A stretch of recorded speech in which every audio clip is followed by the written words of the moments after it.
అలనాడు దావీదు కీర్తనలు రాశాడు, మోషే రాశాడు, అలాగనే సలోమాన్ రాశాడు, ఆసాపు రాశాడు, ఆసాపు శిష్యులు రాశారు.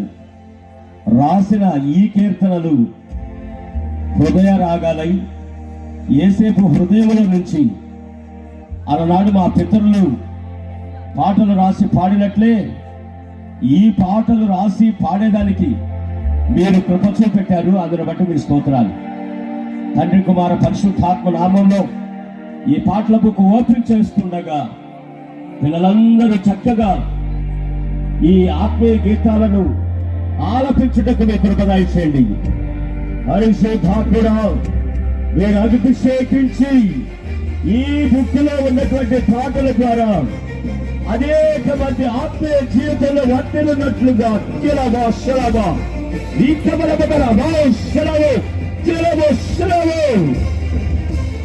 ఆత్మీయ గీతాలై ఆలపించినట్లుగా మీ కృప దయచేయండి. ఇంకా నీ కుమారుడికి